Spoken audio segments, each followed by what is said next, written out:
Day 2, roughly, recovering from the plane crash. Man, my lower back was hurting pretty good this morning. And I actually think part of it is when I sleep at night, I normally go my left side to my back, to my right side, to my left side. I'm switching all night long, just whatever feels comfortable. And all I could do is lay on my back. I couldn't do nothing but lay on my back. That slight little hiccup. Yeah. I think it's called your sternum, right where your top part of your chest, like where your rib bones meet. Yeah, that's another thing. My throat clearing, very, very gentle. Because if I do it too much, oh baby, it hurts. So they said I had a little fracture in that spot, and it's common for seatbelts. There's a whole red line going from kind of the middle of the top of my chest to my right lower belly, And that whole first night, I got no sleep. Like it was maybe 4:30 in the morning. The crash happened at like 5, I don't know, 5:15, 5:12, somewhere around there, PM Eastern time. And my neck doesn't really hurt. It's just sore, like the muscles, probably from like whiplash and going left and right real hard. So I have to turn my neck slowly, but I'm trying to show you a little bit of my busted up face. I don't even know if you can see it. But it's my left side of my face. The right side, completely fine as far as scratches and stuff. Or being bruised. And I'm pretty sure, the only thing to my left is the window and the door. And I'm going to try to... My hand's kind of getting tired. So, I had to go bang, bang, bang, just my ear, the inside of my top of the ear, that's between my head and the ear, there's a nice cut in there, my left ear. The lower part, there's a cut inside and outside. The entire middle part of my ear, like the part that you would stick your finger in, or whatever. That whole area is black and blue. So obviously I had to smash, I had to just boom, boom, boom, boom. And more I thought about it this morning, I go, well, I aim for those sapling trees to break my, my speed and my crash, essentially. And it worked. It really worked. But, it's not like the trees are planted in a perfect way so that both wings are hitting a tree at the same time. You know what I mean? So I started thinking about it. I was like, well, left, right, left, right, left, right. Like it was just all over the place. And I remember that last vision I remember of the actual crash is me having my right hand, which I could barely move. This damn thing is all swollen still. Like, I don't even know if I could touch the finger.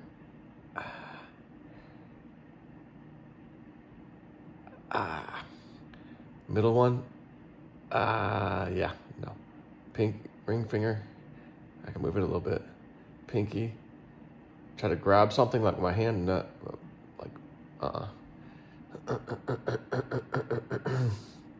But again, nothing's broken, nothing's fractured.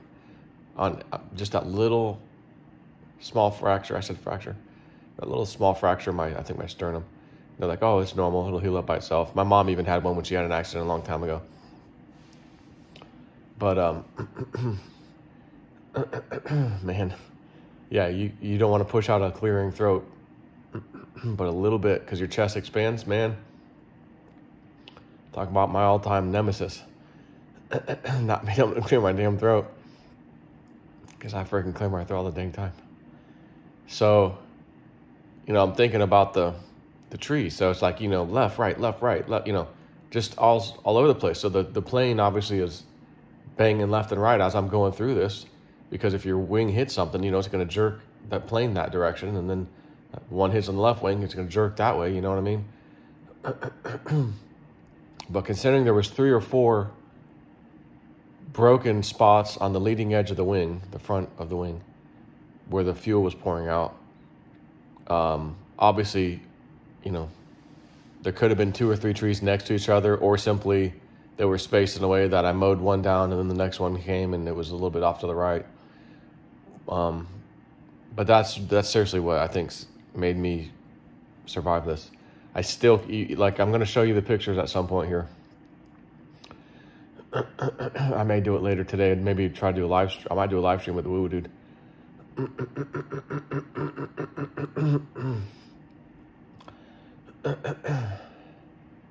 And then maybe I'll show the pictures. And there's the pictures of the guy that showed up, like just moments after I crashed, him and his daughter.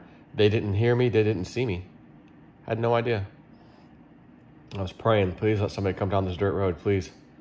I can't reach my phone inside the plane because I don't know where it is. I can't get back inside. It's too... I'm going to go back. I think the FAA is going to come look at it Monday, maybe. And I'm going to probably meet them there if I can. Hopefully I can. I think I can. If not, someone will drive me. But I'm going to get my own pictures, and show you this small little crevice I crawled out of. It's not even possible. Not even possible outside of the window, because the top of the plane was crushed too. So the window all of a sudden got a whole lot smaller. It's a composite material. It's not aluminum or any kind of metal. It's like, carbon fiber and fiberglass. I think mostly carbon, but, just this breaks easy, So anyways, the update is they say, well, day 2 and day 3, usually if your ribs hurt or anything, like my friend Amy, she picked me up actually because she was closer, got me from the hospital, brought me home, and I just told my wife, just stay there, she'll come. So she had a motorcycle accident on a 4-wheeler, and she broke, I think it was her right side, one of her sides, and she broke a few ribs. And she's like, I'm telling you, just be ready. Day 2 and even day 3 could be worse. So I'm kind of on day 2. It was 5 o'clock when the incident happened, Friday. And Saturday, 5 o'clock would be basically 24 hours. So here we are on Sunday. It's not 5 o'clock yet, it's in the morning. And man, in the middle of the night, of course I had to pee. And I was sleeping all night long in this one position, kind of like I am right now. And I'm trying to be okay, I got to get up, I can't use my right hand to put down on the bed, to help push me up. It's in pain, but I can use my right elbow. So I'm like, okay, use the right elbow. My left hand and elbow is fine. I'm trying to pull myself up. My chest is hurting. Shit, And my wife, she's asleep.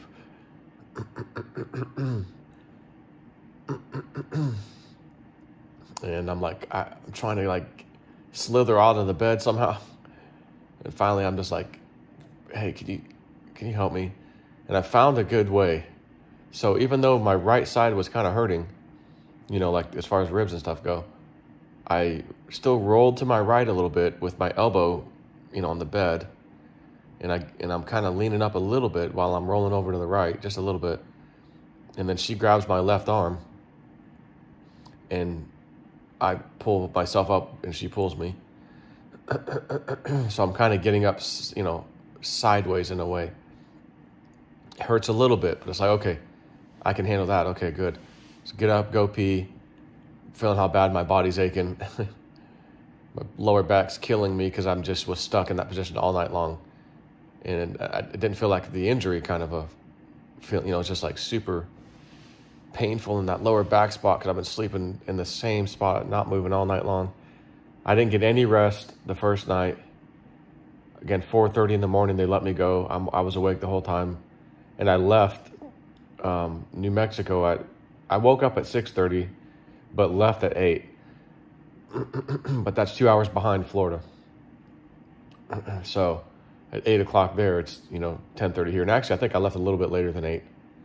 And I'm going to tell you the whole story essentially when I do probably the live stream with Woo Woo Dude. And I'll put up the pictures, but the pictures are of the guy's phone with the pictures up on it. So it's like he didn't text it to us. One of the guys at the hospital was able to take a picture of the guy's phone with his pictures up. So, but they're still good quality pictures. That's what I was saying. So if I go back, I'm going to take a lot of pictures to see. But I was looking in the cockpit. It was upside down from his pictures, because the thing flipped over. And I'm like, yep, I pulled the mixture, so I shut the engine off. I pulled the prop lever to feather the prop. I saw the gear was down again. Normally you don't have the gear down on this plane when you're landing off field. But something was just like, just leave it. Because I was going to try to make that road initially. And maybe that had something to do with the trees and me bouncing around left and right. I mean, for all I know, those wheels, the back two wheels are going to touch first, when you're landing, because you're flaring where the front's up. And maybe I'm hitting trees, the back wheels are touching, and maybe it gave me a little bit of stabilization and not too violently left and right. I don't know. Then I come to a stop, it flips over. But I'm like, I thought I turned the fuel off too, from left tank, right tank, and then off. But I don't remember. Everything started happening real fast because I'm coming down. That plane does not, float and glide real good because it's a sport plane. It's made to go fast.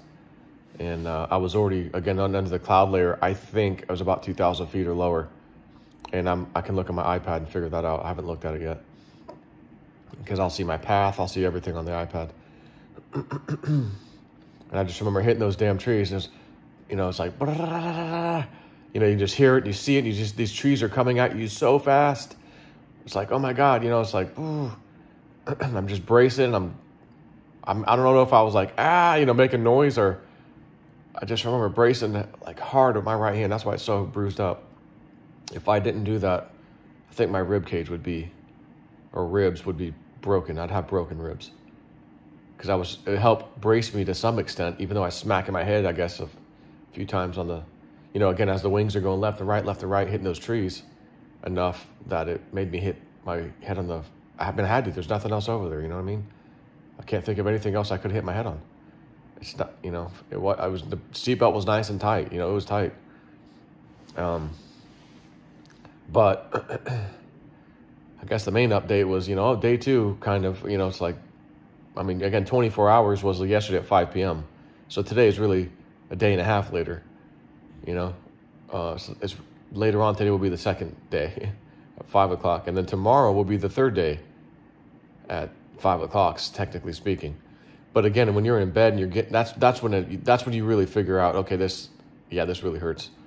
So I've been taking I have ibuprofen and something else that I was kind of going back and forth with. This morning I was like, oh my God, my back hurts so bad. So I'm like, yeah, help me up again. And she grabbed my arm. We did that thing again. Okay, it works. I went to the bathroom. And of course, I'm not even standing. I'm sitting down in the bathroom. I just want to sit, be not moving, like calm and just, that's a little relief. Okay. Trying to put my underwear on with my left hand was actually harder than I thought. I'm right-handed and usually you have both hands anyways, but it wasn't that hard. But it's just funny because like, oh, I can't do that. It's my right hand. I can't do that. It's my right hand. I got to eat with my left hand. I got to brush my teeth with my left hand, all riffraff. So I was in it was a little more painful, I guess is what I'm saying. And good news is I figured out this morning, since my left side's not really hurting, but my left side of my whole face is, I go, well, shit, I wonder if I could still lean over to the left and sleep on my left. So when I got back in bed this morning, I was telling Evelyn, I go, I'm going to try it. And so first thing I did is I put my hand against my ear and pushed it against my head because that inner top part is the one that kind of hurts the most over there. Nice little slice up there, I guess. And I go, oh, once you move it and place it where it's going to be, it's actually okay. So I roll over in a pillow. I'm like, okay. And I start scooting nice and slow, you know, trying to not hurt myself because everything hurts. And then I finally get over. I'm like, okay, I think I got it. I think this will work.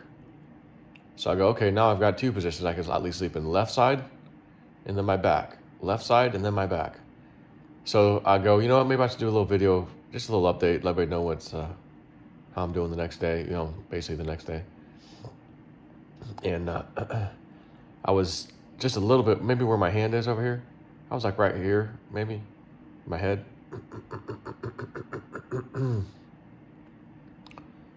And I'm like, oh, there's the phone over there. You know, it's just right there. Can't reach it. I'm like, shit. If I could just grab the cord, because the cord's plugged in. I'm like, scooting over. Ah, that hurts. Scooting over. Ah. You know, scooting over. Ah. Shit. Ah. Move my head a little bit. Scoot over that way. I'm reaching for it. Still don't feel the cord. Shit. A little bit more. Come on. Got it. Got the cord. Start finding the end of it. Okay. Got it. There's the phone. Yanked it over here. It's like, geez, it probably took me almost 5 minutes. At least 3 or 4 minutes. So we'll I'll keep you updated. Again, I'm you know, because if I'm sitting in a chair, you know, upright, like that's probably my best position, you know. I mean, laying down like right now feels pretty good, but my back will start hurting, you know, all that shit. So I'm thinking, well, maybe later today, if he's around for it, I'll see if we can do a live stream. And I'll go ahead and send myself the pictures that the guy had and put them on the screen so you can see exactly what it looks like and everything. I mean, you'll be able to see that little window I busted out the rest of the way and climbed out of. Like, it's not a close-up view, but it's enough of the, you know, the plane and all that it's like, you can't even go in. He goes, my daughter couldn't even go in. We were trying to find your phone. She was able to, I think he said they had to break another window to get, because the phone was in the back, it was ringing in the back. So they broke the second window on that side, and she just reached in and grabbed it. But she couldn't get in the plane. And she was just a little young girl, like a tiny, thin, you know, young girl. She couldn't get in. And I'm like, go over there with her, because it was dumping fuel out of the wing. You know, and if something happens, like, grab her and, you know. And I was like, go with her, please go with her. I remember saying that. I don't even remember if I think he went over there with her. I mean, how'd they break the window? I just, you know, remember he was asking me how I was doing and stuff. So he was like, here, sit down on this, and here's a water, drink your water. All right, thank you, you know. I'm just thinking, where the hell did this guy come from? Middle of nowhere, down this forest dirt road. And I remember asking him, did you see me crash? Did you see me going down? And I don't remember what he said, but I ended up talking to Amy, who talked to him. And she goes, oh, yeah, he said they had no idea. No, they were just driving. They go kind of just hanging out, you know, driving through the little forest, you know, dirt roads every now and then, out in the wilderness just for fun, him and his daughter. And he said, you know, we decided to go down this one way on the way out, which we don't usually go down. But we thought, well, let's go down at this time, you know, like it's been a while or something. You know, once again, there's that, you know, there's spirit telling you, hey, you need to go this way.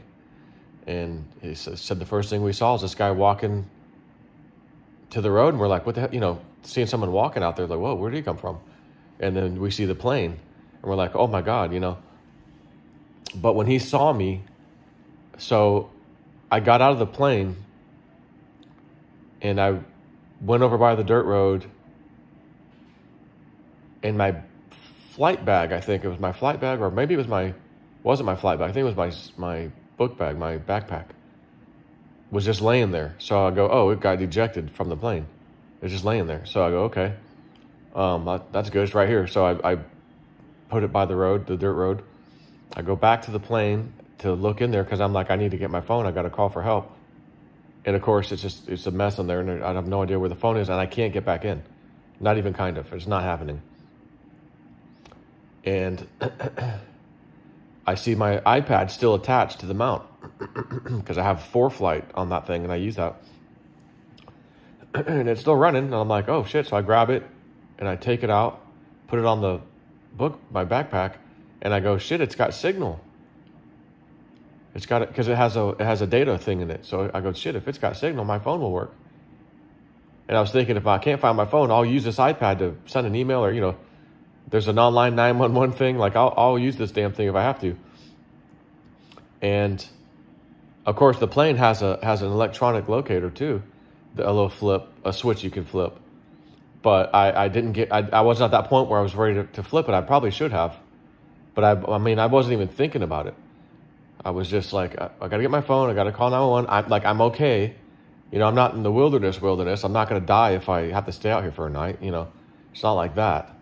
And it's in Florida, so it's not gonna be super cold or nothing. You know, and I had a nice sweater in there that I brought, so I had it. And so, anyways, I get the iPad. I bring it out. I go, oh shit, I got signal. I gotta go back and get my phone. I gotta find it. Can't get in. And I only spent a few seconds going, yeah, this isn't happening.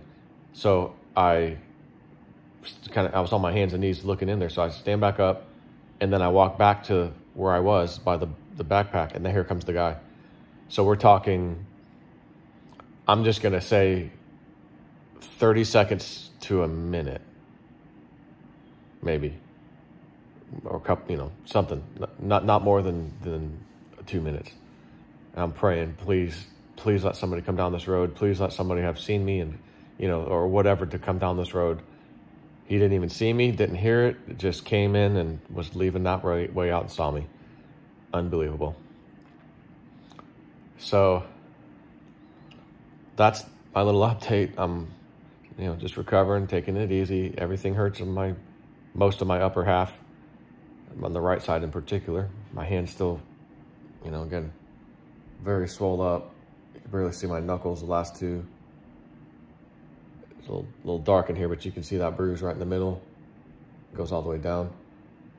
I sliced my ring finger on the right hand because I'm sure that part of the instrument panel looks like a dashboard. You know, probably cut in just by the sheer force of it, even though I had a damn death grip on all my fingers. and that death grip probably saved me from bouncing too much left and right, even though I did a number on my head and my left side of my face, and jeez. So anyways, that's the update, and let's see if maybe I'm okay to do a live stream later with Woo Woo Dude. See ya.